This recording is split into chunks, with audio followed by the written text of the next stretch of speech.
There are many things I like doing, and going on an epic cross-country ride is one of them.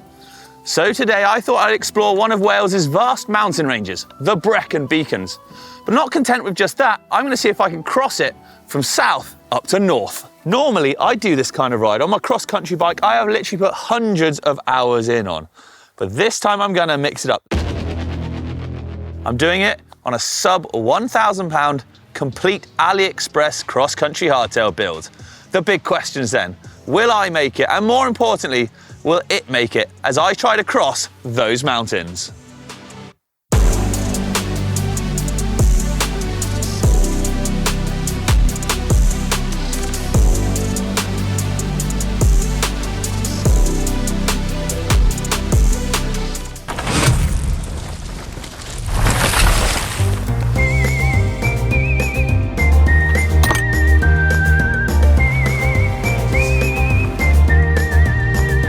Here we go then, primed and ready. I've got a backpack full of food, fuel and spares, which we'll get to why in a little bit. The weather out is not looking too bad. So let's crack on with the ride before we check out the bike, and let's have a look at the route.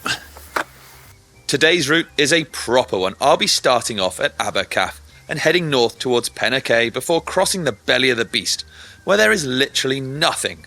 Finally finishing on the north border of the mountain range at Llandofri. In total, it should be about 35 kilometres ride with approximately 720 metres of climbing. Nothing to be sniffed at, that's for sure. But my biggest worry, it's in the middle of nowhere. So if anything goes wrong, I'm on my own.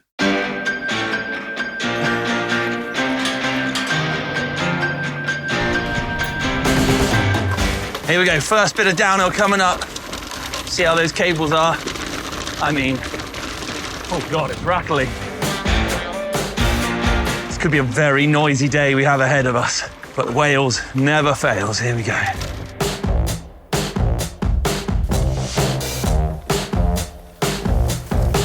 Holy moly. Okay. Did you hear that? My jackrabbits took a hit already. Okay, they've not torn. We're all right. This is a worrying start. Now I'm about 5 kilometres in, and I've skirted around Payne, nice big hill, lovely place, good pub. And well, it seems like a good point, as we're at the Brecon Beacons National Park kind of sign here, to do a bit of a bike check, so let's have a look at it. I got inspired to try a cross-country build after building an AliExpress Enduro bike last year. That went surprisingly well, apart from a few teething troubles. So I thought, why not see what we can find for cross-country? This then is the Lennox Revox, a full carbon hardtail from AliExpress. It's full 29, it's boost, internal cable routing. There isn't even headset routing. Many people will be very pleased at that. It's about 1,090 grams in a size large. It's got a 452 reach, a 75.5 degree seat angle and a 69.5 degree head angle. Now those are some pretty reserved numbers by modern day standards, and it's certainly noticeable on the little bit of riding I've done so far, especially with that slightly slacker seat angle. We do have CST tyres, aluminium wheels, 150mm non-Kashima dropper post, and a one-piece bar and stem that is pretty wild to say the least. On paper and in the flesh, well, it looks the part, and well, I think it should. This bike came in at just over £894 to build up completely, which I think is, well, pretty incredible really, considering you get a lockout fork, you got the dropper, but there are some things to be wary of. There's some imitation part, the Trick Stuff Hope Love Child brakes, the Acto 5 fake cranks, and the questionable Shimano Dior group set that actually should have been XT. A bike like this does, of course, come with a few issues. The internal routing is noisy to say the least. The tyre compound is rock hard, and the dropper takes 3 working days to go up and down, but you've got to remember the price. And that big question, as we, well, look, venture into the unknown, will it make it? Let's carry on. Oh God. There we go. Doesn't matter what bike you're on, where you are, mountain biking is actually the best.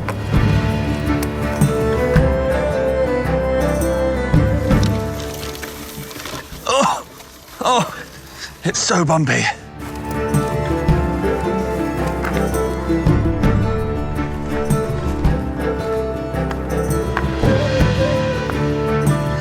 Now, the CST Jackrabbits are a fairly hard compound, but they're also very thin sidewalled. So I had to pump them up.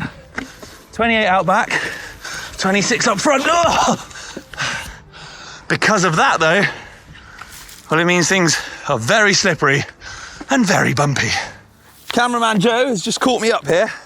The reason, because I just rode into a rather big rock, not with any speed or anything, but just trying to get up this Techers climb, and my bars have moved. Now what we realised when we were doing the build, which if you want to see the full build, like I said, remember, head over to GMBN Tech well, not right now, after the video, and you'll see the full build of this. Is the clamping mechanism of this is essentially a nut and a bolt, but it doesn't do up tight enough on the one-piece bar stem. So yeah, that's probably one to watch out for. Yikes.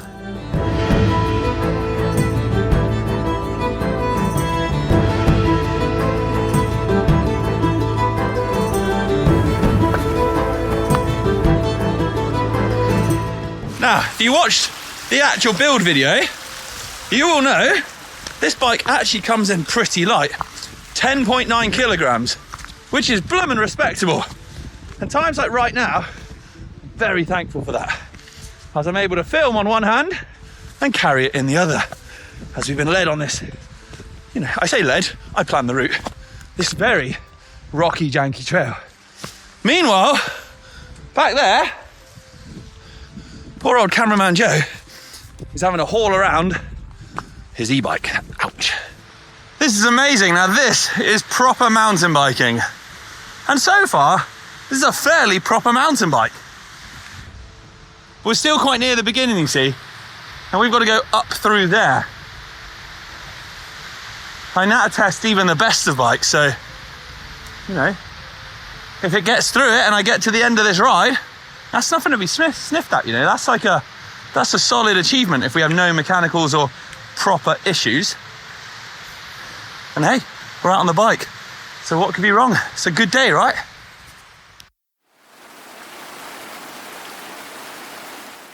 It's turned horrendous, people. Oh my Lord. The weather's closed in.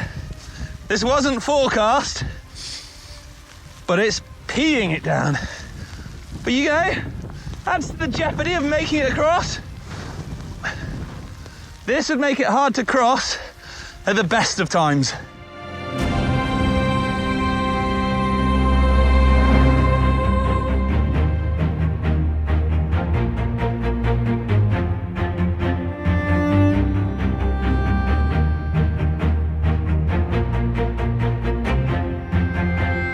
Horrendous rainstorm that just come through. I had to level up the layers and go from gilet to coat. So far the bike, the riding position's a bit funky on it because the seat tube angle is still, or the seat post angle is still it's quite slack in terms of modern day numbers. So it actually feels like you're pushing your feet in front of you slightly. So I need to sort of maybe adjust it and put the saddle forwards. I kind of spoke about the tyres earlier whilst it was a bit nicer. I mean, shifting is absolutely fine. Brakes are very noisy. Bike is very rattly. But for a cross-country hardtail, it seems to be going quite well, unlike us in this weather.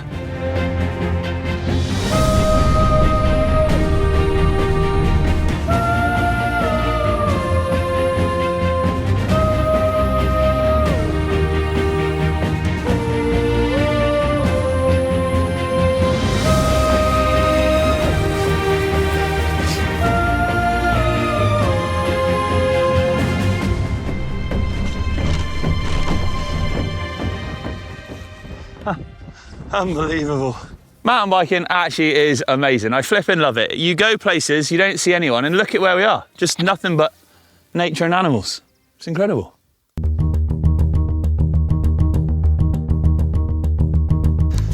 Something doesn't feel right on my right pedal. Nothing's loose. Something just doesn't, something feels like it's making it feel like something feels bent. Yeah, I don't know, we'll keep going. Joe, we got a problem. The crank is coming apart. More so the drive side. Essentially, it's two pieces bonded together. The bonding's come apart. So it's flex. I thought I'd like bent a pedal. Can you see that kind of gap there where my nail sort of runs through? That should be seamless like it is back here. Essentially, that's come apart. I thought I'd like bent the pedal or hit something. Oh, excuse me. Look at the flex here, right? Watch a straight line down the crank. No weight on it.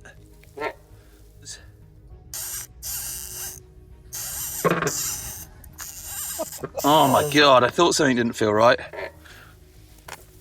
I think we've got us a big problem. That is the horrendous weather about to hit us, and it looks horrendous. It's either go back or plough on. I looked on the map, the only place to plough on to is like a B road. I may have sung the praises of this bike a little too soon, and I'm genuinely, well, look, we're in for a rough time ahead. A massive problem. Oh my God. My pedal has just fallen out. Oh my God. Okay, this is deep breaths, Rich. There's my pedal. There's the sleeve, the insert in the end of the crank. I genuinely don't know what to do now. Joe, come have a look at this.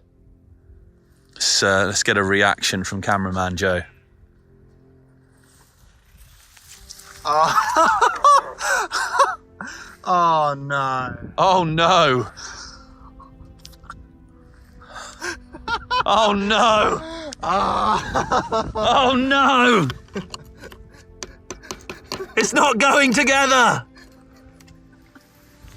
What do we say to that, bud? Is an AliExpress bike worth it? No. No, this, I've never, I don't know what to say. Genuinely don't know what to say or what to do. I need to sort of have a little think and get back to you. All right, I mean, I said earlier, this is exactly why we bought supplies, spares, snacks. Didn't bring any spare cranks. But it's time to have a serious think. We're not quite halfway. We're about 10-ish K in, maybe just past 10, 11K.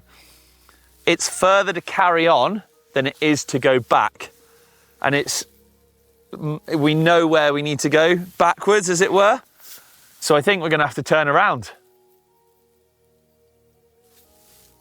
I don't really know what to say. I'm genuinely gutted, but I'm going to ponder it over a chicken sandwich as the sun pops his little head out. But I'm gutted. But, you know, this does prove a point about buying sort of counterfeit stuff in a way, doesn't it?